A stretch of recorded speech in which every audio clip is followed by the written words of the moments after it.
Good evening, everyone. Welcome to EmoNews. I am your presenter, Rick Francis, and tonight is a news segment for the 23rd of September 2025. Let's take a look at the headlines. Dominica welcomes Contour Airlines, inaugural non-stop flights from St. Thomas and San Juan. President Sylvanie Burton to address UNGA. Fish landing sites commissioned at Dubla and Bioche. Dickie Bird, legendary cricket umpire, dies at 92. And mass evacuations as southern China braces for strongest storm of the year. Dominica, get ready. The Flavors of the World Festival is on. Sunday, September 20th from 2 p.m. to 9 p.m. at the stadium forecourt. Get ready for a day of music, international local cuisine, and culture. Let your taste buds travel to China, Venezuela, India, Cuba, Jamaica, Haiti, Nigeria, Dominica, all in one afternoon while you are entertained with electrifying performances from Dominica's best entertainers with inflictions of music from international cultures. Tickets now at Bullseye Pharmacy, Tipex Color Lab, Next Connects, or online at ticketpass.com. VIP $250, children $5 to $12, $20, students $50, and adults $100. Come for the food and stay for the vibes. It's the Flavors of the World Festival, September 20th from 2 to 9 p.m. Stadium forecourt. You've got to be there. It's an experience.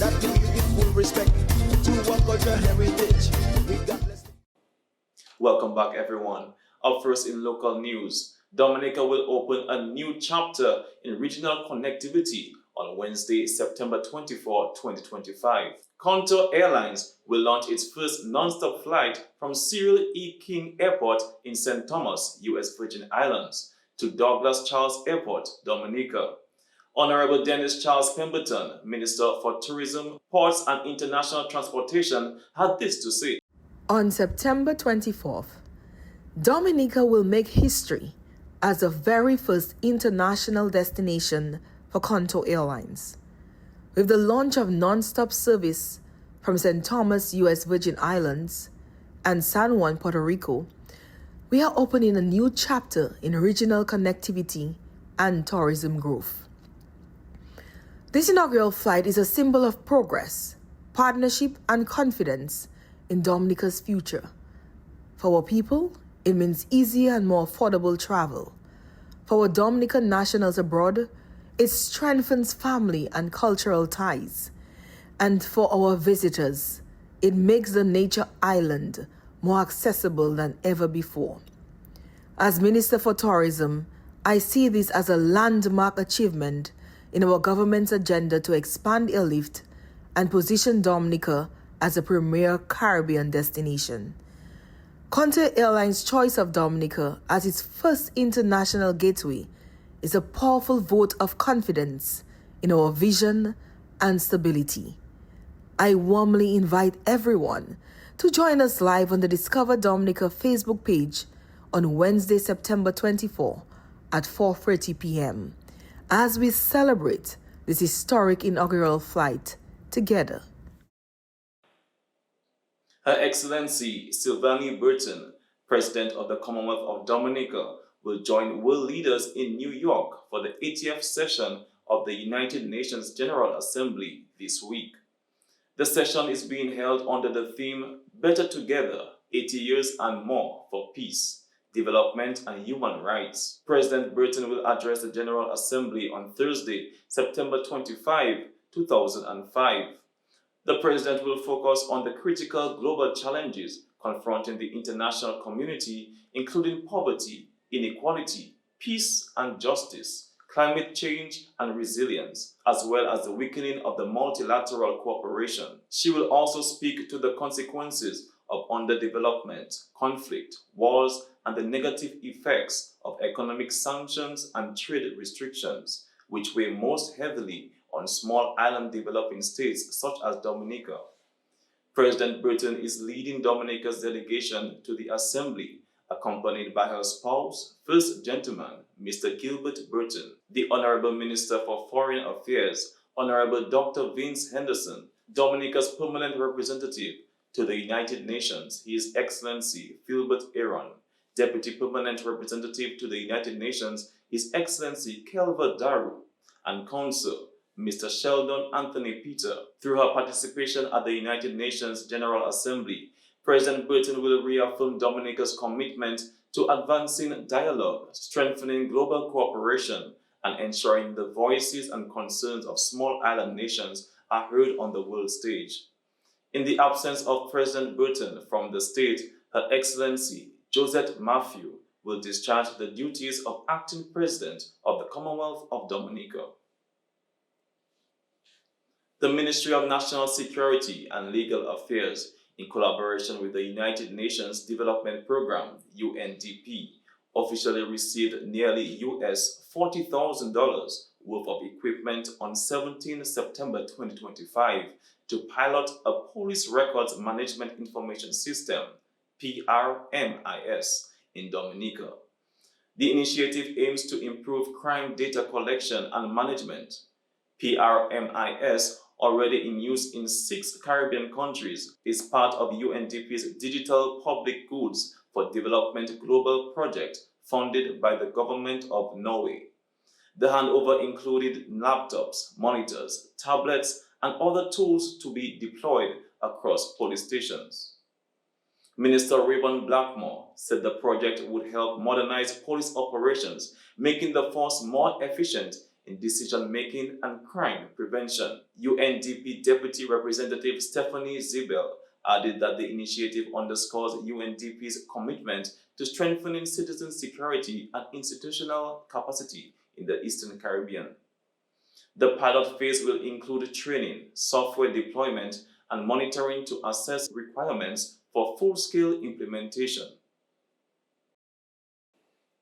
The Ministry of Agriculture, Fisheries, Blue and Green Economy has officially commissioned new fish landing sites at Dubla and Bioche under the Emergency Agricultural Livelihoods and Climate Resilience Project, EALCRP. Minister Julian Defoe noted that the facilities were funded through an additional $21 million World Bank-supported investment under the project's Contingency Emergency Response component. The sites feature 2 main buildings, one housing an ice machine and the other providing locker rooms, with office space above for administration, record keeping, and future enterprise opportunities. Defoe emphasized that the project extends beyond physical infrastructure, creating a hub for economic activity, community engagement, and sustainable growth. He urged fisherfolk to provide accurate catch data to support further government investments, including the long-requested jetty. The minister also praised the local group for spearheading the procurement and installation of the ice machine, which is already addressing supply challenges on the West Coast. He called for strong community ownership, proper maintenance, and financial accountability to ensure the facility's long-term success. Parliamentary Representative Darren Pinard reiterated the urgent need for a jetty for fisherfolk and pledged to continue pushing for this vital addition. I know ever since I was in the campaign, the fisherfolk here has been at me for a jetty. What I can promise you is that I will continue to push and I will continue to advocate for our jetty, and hopefully sometime in the future we will be right back here celebrating an opening of a new jetty. I cannot tell you exactly when yet, but you have my assurance as your parent that it is something I will continue to push for on your behalf, because I know that this is one of the more critical things that you have been at me for. So I'm making this pledge that I will continue to work on your behalf towards those outcomes. In attendance at the ceremony were the Prime Minister of Dominica, the Minister of Agriculture, other government officials, members of the community, and cultural performers, including the Flamboyant Cultural Group. Dominica's very own Ridgy is taking bouillon and Dominican culture to the world. He kicks off his Ridgy Up tour with Cross the Bridge and Arden's Factory in Roseau on Wednesday, October 22nd. Ridgy has been at the forefront of the bouillon explosion, and his work also celebrates the island's Jinping roots. Partnering with Prime Minister Roosevelt Skerrit on Big Rhythm, Ridgy blends artistry and leadership as Dominica heads into independence season. The tour doesn't stop in Roseau. Ridgy will perform across the Caribbean, the USA, and Europe, with stops in New York, London, Paris, Miami, Toronto, Germany, and more. The kickoff event, produced by Radiance Productions and Next Connects Productions, promises a night of music, culture, and entertainment with general admission, VIP sky deck access, and premium boat service. And now for regional news. For the 40th year, Blue Lagoon Islands Project, BEACH, which stands for Bahamas Education of Animals and Conservation of Habitat, united hundreds of volunteers for the International Coastal Cleanup, tackling marine debris at Yamakra Beach and safeguarding the Bahamas' eastern shoreline. Since its founding, the cleanup has become a leading example of environmental stewardship, bridging together corporate partners, community groups, and passionate individuals to combat marine debris. This year, volunteers from across New Providence worked diligently to clear litter from the beach and surrounding areas, collecting more than 530 pounds of debris. The waste will be audited by the Ocean Conservancy, with the data contributing to the world's largest marine debris database, including vital to scientists and policy makers addressing ocean pollution. The turnout for our 40th cleanup is a testament to our community's commitment. Tishala Clark, Blue Lagoon's Islands Education and Sustainability Officer. This is more than a cleanup. It's a powerful statement that we are united in protecting our oceans and preserving the beauty of the Bahamas for future generations. We are incredibly grateful to our volunteers and sponsors for making this milestone event a success.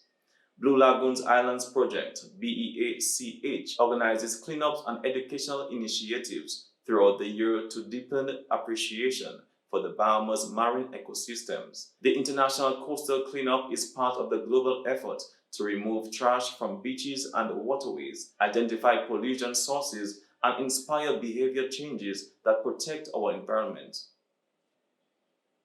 Also in regional news, Flow Grenada has welcomed 6 new students into its prestigious scholarship program as the company proudly marks the 34th anniversary of the initiative. Since its launch in 1991, the program has supported more than 300 beneficiaries from Grenada, Carriacou, and Petit Martinique. The Flow Scholarship Program is a long-standing partnership between Flow Grenada and the Government of Grenada, working through the Ministry of Education, Ministry of Youth and Sports, and the Ministry of Social Community Development, Housing, and Gender Affairs. It provides full support to students from Form 1 through Form 5, covering transportation, uniforms, books, school supplies, examination fees, and other related costs, a contribution valued more than 40,000 EC annually. The 2025 award ceremony held on September 9th under the theme Empowering Minds, focusing on the empowerment and opportunities education provides, celebrated the new scholars while highlighting the transformative power of education. Flow Grenada's country manager, Lincoln Baptiste, reaffirmed the company's dedication to youth development. This scholarship is more than financial support. It is a vote of confidence in our potential. Seize this opportunity and remain focused. Education is your passport to the future, and your minds empowered with knowledge will chart the course for Grenada's growth and transformation. This year's event also highlighted success stories of past recipients. Takisha Williams, a former scholar, was awarded an additional scholarship to pursue studies at T.A. Marshall Community College, TAMCC, graduating with honors in natural science and outstanding 3.89 GPA. Another alumnus, Hezekiah Matthew, a 2007 scholarship graduate and now an educator at St. John's Christian Secondary School, encouraged the awardees to embrace the opportunity, sharing how the scholarship shaped his journey. These inspiring stories underscore the program's impact and Flow's ongoing commitment to education. And lastly, Jamaica's agriculture sector remains resilient despite challenges, according to Agriculture Minister Floyd Green. Speaking at the Jamaica Agribusiness Investment Forum in Montego Bay, Green highlighted key government projects like the Pedro Plains irrigation and Essex Valley agricultural development, which will boost food security and allow for year-round farming. Minister of Industry and Commerce, Senator Albin Hill, called the increased investment emphasizing Jamaica's strong economy and stable policies as a prime opportunity for investors. The forum, held from September 17 to 19, focused on sustainable agribusiness, global reach, local impact. And now for international news. China has evacuated hundreds of thousands of people and ordered schools and businesses closed in at least 10 cities as Super Typhoon Ridgy, the strongest storm of the year, approaches the southern coast. Hong Kong raised its typhoon warning to level 8, 2 steps below the maximum, while supermarkets were stripped of essentials as residents prepared to shelter in place. The city's international airport warned of major flight disruptions from Tuesday evening. Ragasa is expected to make landfall in Guangdong province on Wednesday, where some 370,000 people have already been evacuated. China Meteorological Agency has dubbed it as the king of storms, warning of catastrophic conditions before the system moves on toward northern Vietnam, threatening millions more. More than 500 Cathay Pacific flights are expected to be cancelled, while Hong Kong Airlines said it would stop all departures from the city. In cities across southern China, shop owners piled sandbags in front of their stores in preparation for the storm's arrival, with residents in low-lying areas next to the seafront particularly worried about tidal surges. Many have also taped up the windows of their homes and businesses, hoping to prevent the destruction. U.S. comedian Jimmy Kimmel will resume hosting Jimmy Kimmel Live on Tuesday after a brief suspension over jokes about the death of conservative influencer Charlie Kirk. Disney, which owns ABC, said the suspension was due to comments it considered ill-timed and insensitive. After several days of discussions with Kimmel, the network decided to allow the show to return. The suspension followed threats from the federal TV regulator to revoke ABC's broadcast license, sparking nationwide debates over free speech and media responsibility. Britain and France's recognition of a Palestinian state at the UN marks a historic step in the century-old Israeli-Palestinian conflict. Coordinated under Saudi sponsorship, the move aims to preserve the two-state solution as the only path to a fair shared future. French President Emmanuel Macron condemned both Israel and Hamas, saying right must prevail over might, while UN Secretary General Antonio Guterres warned against the collective punishment, starvation, or ethnic cleansing of Palestinians. Israel condemned the recognition, seeing it as a reward for Hamas' 7 October 2023 attacks and hostage-taking. Some Israeli ministers are pushing to annex parts of the West Bank, undermining prospects for a viable Palestinian state. The decision highlights a deep rift between European powers and the Trump-era US, which barred Palestinian Authority President Mahmoud Abbas from attending the conference in person. On the ground, the situation remains dire. Israel is deploying a 3rd Army Division into Gaza. Hamas holds nearly 50 hostages, and violence in the West Bank continues with settlement expansion and settler attacks. And that's all for international news this evening. Stay tuned for the sports segment after the short message. Something big is coming to Dominica. A game for the people, by the people. Are you ready to match 5?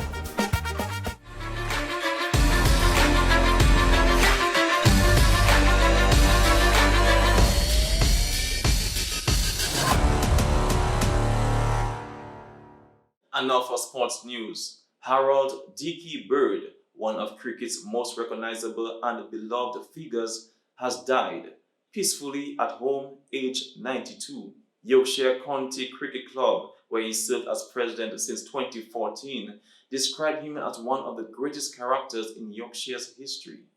Born in Barnsley in 1933, Bird's playing career with Yorkshire and Leicestershire was cut short by injury. He turned to umpiring in 1970, going on to officiate 66 test matches, 69 one-day internationals and 3 World Cup finals. Beyond cricket, he became a household name, selling over 1 million copies of his autobiography and appearing on Desert Island discs. He was appointed MBE in 1986 and OBE in 2012. Yorkshire hailed him as a loyal supporter, a national treasure, and a man whose legacy of humility and joy will endure across generations.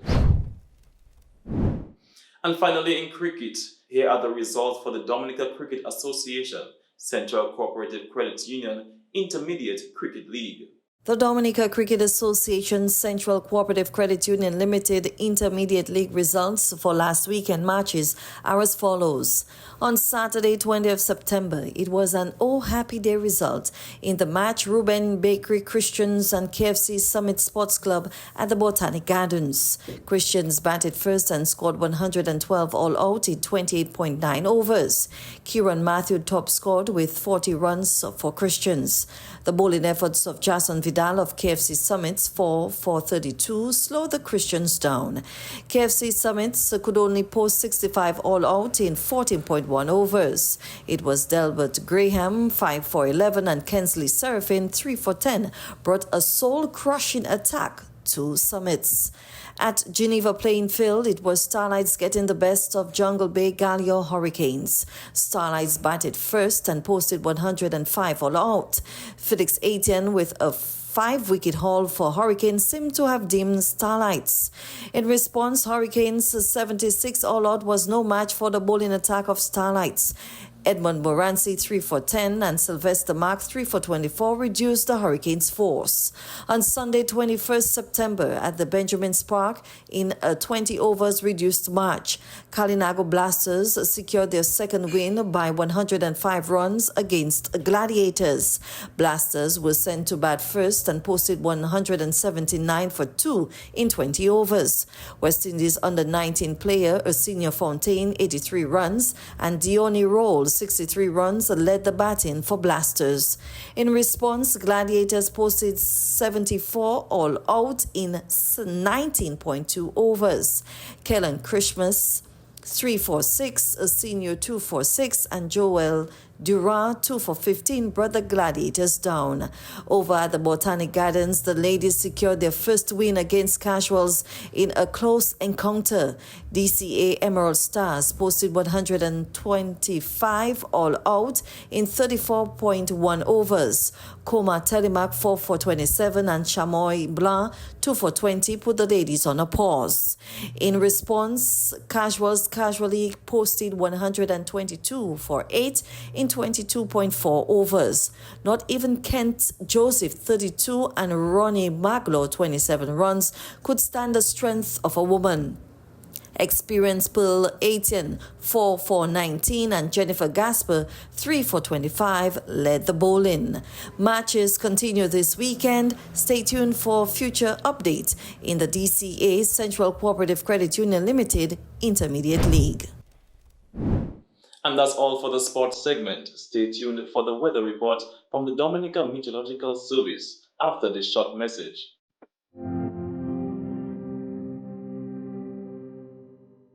I raised up in a poor family, I would say.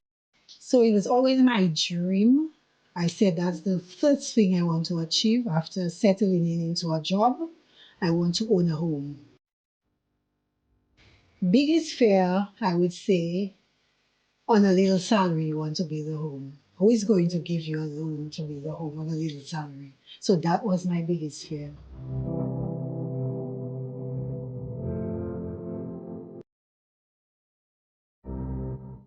I went to NBD to get something done, not thinking of going to do a mortgage with NBD.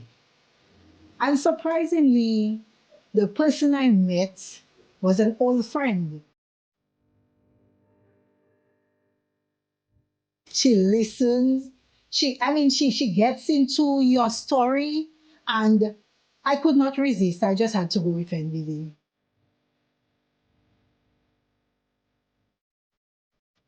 My home building journey was a smooth one. I had good builders, and when you can trust certain people with your money, because we see what happened now when you give people your money to build. But these people were people I could trust.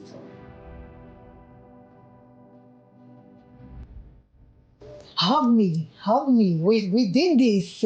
And I was like, I was so happy. I was just thankful. So getting in here to sign while I was teary, I was happy.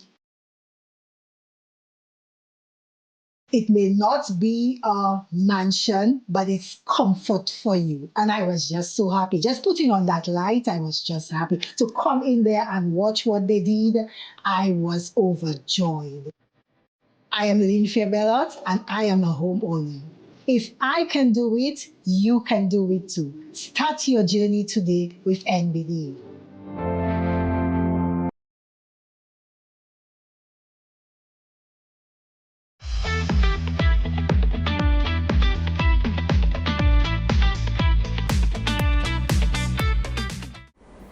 Hello, good day, and welcome to our weather broadcast for today, Tuesday, September 23rd. I am your presenter, Annie Corrette Joseph. Let's begin with the tropical weather outlook. And currently, the National Hurricane Center, they are monitoring 2 tropical waves. And the first wave, which is currently affecting the Lesser Antilles, has a medium chance of development during the next 7 days. The second wave has a high chance of development during the 7 days. Now let's take a look at the cloudiness associated with this wave. And the second wave, you can see quite a bit of clouds and thunderstorm activity. And this area is expected to continue to move towards the west-northwest during the course of this week and move off the northeast coast of the Leeward Islands. The first wave here, which is currently affecting the Lesser Antilles, we continue to see this vast area of multi-layered clouds with thunderstorm activity. This area is expected to continue moving across the Lesser Antilles during the course of the afternoon and tonight. Radar imagery indicated quite a bit of shower activity over the island during the course of the early morning. Some stations on the northeast recorded between 3 to 4 inches of rainfall. Conditions for tonight: moisture levels and instability expected to continue well into this evening and into tomorrow. Mostly cloudy to overcast skies with showers which could be moderate to heavy at times. A flood warning may be issued for this evening. As a result, people in areas prone to flooding, landslides, and falling rocks, you are advised to exercise caution, and especially for residents along the western through northern coast and even along the eastern coast of the island. Winds generally out of the southeast, peaking to near 30 kilometers per hour with higher gusts. Tomorrow, moisture trailing this tropical wave is expected to continue affecting the area, producing scattered showers which could be moderate to heavy at times as well, with some thunderstorm activity. As the second wave continues to move towards the area, moisture levels are expected to be maintained throughout the course of the week, resulting in mostly cloudy skies with showers and possible thunderstorm activity. Temperatures to peak near 32 degrees Celsius tomorrow, Wednesday, 33 on Thursday, and back to 32 on Friday. And nights to cool to near 24 degrees Celsius along the coast and down to about 22 in the elevated interior. Winds generally southeasterly for the next 3 days. Tomorrow, peaking to near 25 kilometers per hour with higher gusts. On Thursday and Friday, down to about 20 kilometers per hour. Marine conditions tomorrow: seas up to 7 feet along the east coast, 3 feet along the west coast. As we move into Thursday and on Friday, seas down to about 5 feet along the east coast. The sun will rise tomorrow at 5:54 a.m. and set at 6 p.m. Our high tides tomorrow will be at 5:51 a.m. and 5:31 p.m., while the low tides will be at 11:32 p.m. For up-to-date information, you can scan this QR code and follow our WhatsApp channel, or you can follow us on Facebook and Instagram at Dominica Met, or our website at weather.gov.dm. Thank you for viewing, and join us tomorrow for your next weather broadcast. Good day. And that's all for tonight's news segment. This has been EmoNews, every moment online. Have a good evening.